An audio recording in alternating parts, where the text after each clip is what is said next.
2 ತಿಂಗಳಲ್ಲಿ ನಿಮ್ಮ ಮಗನ ಮದುವೆ ಈ ಹುಡುಗಿ ಜೊತೆ ಮಾಡಿ ಮುಗಿಸ್ಬೇಕು. ಇಲ್ಲ ಅಂದರೆ ಇನ್ನು ಮುಂದೆ ಯಾವತ್ತೂ ನಿಮ್ಮ ಮಗನಿಗೆ ಲಗ್ನ ಕೂಡ ಬರೋದಿಲ್ಲ. ಈ ಮದುವೆ ಏನಾದರೂ ತಪ್ಪು ಹೋಗ್ಬಿಟ್ರೆ ನಿಮ್ಮ ಮನೆಗೆ ಒಳ್ಳೇದಾಗೋಲ್ಲ.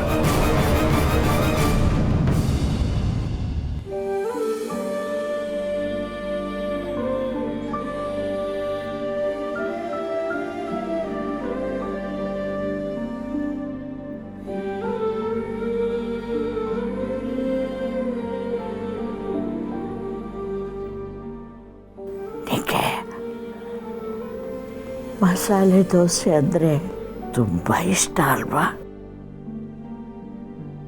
ಮಸಾಲೆ ದೋಸೆ ತಿನ್ನು. ಹಾಂ,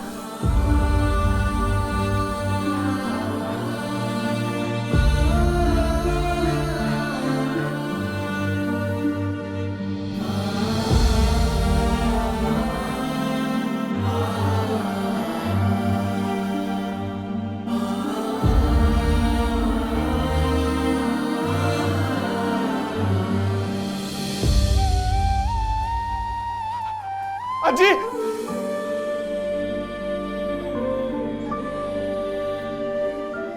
ಸತ್ಯ, ಅಜ್ಜಿ ಸ್ಟ್ರಗಲ್ ಮಾಡ್ತಾ ಇದ್ದಾರೆ. ಬೇಗ ಡಾಕ್ಟರ್ನ ಕರಿ ಸತ್ಯ. ಬೇಡ, ನಾವೇ ಹಾಸ್ಪಿಟಲ್ ಕರ್ಕೊಂಡು ಹೋಗೋಣ. ಸತ್ಯ, ಅದೆಲ್ಲ ಆಗಲ್ಲ ಅಜ್ಜಿ. 4 ದಿನದಿಂದ ಹೀಗೆ ಇದ್ದಾರೆ. ಆಗಲ್ಲ ಅಂದ್ರೆ ಏನು ಸತ್ಯ? We have to do something. ಅಜ್ಜಿ ನಾನಿದ್ದೀನಿ ಅಜ್ಜಿ, ನಿನ್ನ ಮೊಮ್ಮಗ ಆನಂದ ಬಂದಿದ್ದೀನಿ ಅಜ್ಜಿ. ನಿನ್ಗೇನು ಆಗಲ್ಲ ಸತ್ಯ, ಇದು ಮಾಡು ಸತ್ಯ ಪ್ಲೀಸ್. ಅಜ್ಜಿ ನಾನು ಇಲ್ಲೇ ಇದ್ದೀನಿ ಅಜ್ಜಿ, ನೀನ್ ತಲೆ ಕೆಡ್ಸ್ಕೊಬೇಡ. ಮೊಮ್ಮಗನ್ ನೋಡ್ಬೇಕು ಅಂತ ಜೀವನ ಇಟ್ಕೊಂಡಿದ್ದು ಅನ್ಸುತ್ತೆ. ಇನ್ಮೇಲೆ ನಮ್ಮ ಕೈಲಿ ಏನೂ ಇಲ್ಲ ಕಣಪ್ಪ. ಸತ್ಯ, ಅಜ್ಜಿ ಸಾಯ್ಬಾರ್ದು ಸತ್ಯ ಪ್ಲೀಸ್, ಏನಾದ್ರು ಮಾಡು ಸತ್ಯ. ಅಜ್ಜಿ ನಿಂಗೆ ಏನು ಆಗಲ್ಲ ಅಜ್ಜಿ, ನಾನಿದ್ದೀನಿ.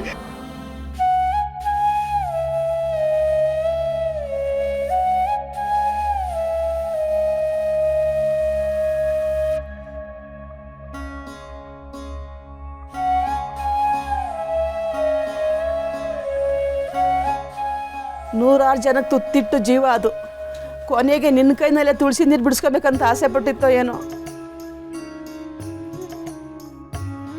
ಜೀವ ಇನ್ನು ಒದ್ದಾಡೋದು ಬೇಡ, ನೆಮ್ಮದಿಯಾಗಿ ಶಿವನ ಪದ ಸೇರ್ಕೊಂಡ್ಲಿ. ಬಿಡಪ್ಪ ತುಳಸಿ ನೀರು.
ಅಳ್ಬೇಡ, ಸುಮ್ಮನಿರು ಅಮಲ್ ಬೇಬಿ.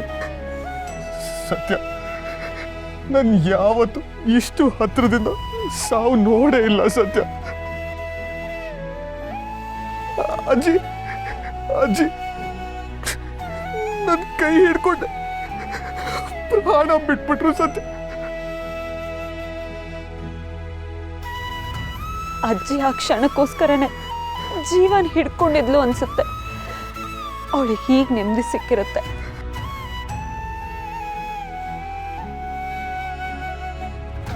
ನಾವೆಲ್ಲ ಅವಳಿಗೆ ಕೈ ತುತ್ತು ತಿಂದು ಬೆಳೆದಿರೋರೆ, ಆದರೆ ನಮ್ಗೆ ಅವಳಿಗೆ ಮುಕ್ತಿ ಕೊಡೋಕ್ಕಾಗಿಲ್ಲ.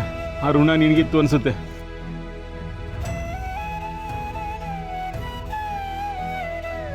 ಅನಾಥರಿಗೆಲ್ಲ ಆಶ್ರಯ ಆಗಿದ್ಲು ಅಜ್ಜಿ. ಸಂಬಂಧಿಕರು ಯಾರೂ ಈಕೆನ ಸೇರಿಸ್ಲಿಲ್ಲ, ಮಕ್ಕಳು ಉಳಿಲಿಲ್ಲ. ದುಬೈಗೆ ಹೋದ ಮೊಮ್ಮಗ ವಾಪಸ್ ಬರಲೇ ಇಲ್ಲ. ಇವತ್ತು ಅವಳ ಆತ್ಮಕ್ಕೆ ಶಾಂತಿ ಸಿಕ್ಕಿದೆ ಅಂದರೆ ನಿನ್ನಿಂದನೇ ಕಣಪ್ಪ.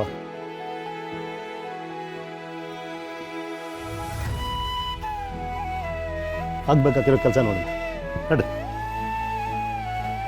ಸತ್ಯ, ಈ ಮಾತುಗಳೆಲ್ಲ ನಿನಗೆ ಸಲ್ಬೇಕು ಸತ್ಯ. ನನ್ನ ಕರ್ಕೊಂಬಂದಿದ್ದು ನೀನಲ್ವಾ? ಹಾಗಲ್ಲ, ನಿನ್ನಿಂದ ಮುಕ್ತಿ ಸಿಗಬೇಕು ಅನ್ನೋದು ಆ ದೇವ್ರ ಇಚ್ಛೆ ಇತ್ತು. ಹಾಗಾಯ್ತು ಅಷ್ಟೆ. ಏನು ದೇವ್ರ? ಅಷ್ಟೊಂದು ಜನಕ್ಕೆ ಸಹಾಯ ಮಾಡಿದ ಅಜ್ಜಿನ ಉಳಿಸ್ಕೊಳಕ್ ಆಗ್ಲಿಲ್ವಲ್ಲ? ಆ ದೇವ್ರು ನಿಜವಾಗ್ಲೂ ಇದನ? ಇದಾನೆ, ಎಲ್ಲಿ? ನನ್ನ ಕಣ್ಮುಂದೆ. ಬೇರೆಯವ್ರ ಕಷ್ಟಕ್ಕೆ ಕರಗಿ ಕಣ್ಣೀರ್ ಹಾಕೋ ಪ್ರತಿಯೊಬ್ಬನು ದೇವ್ರೆ.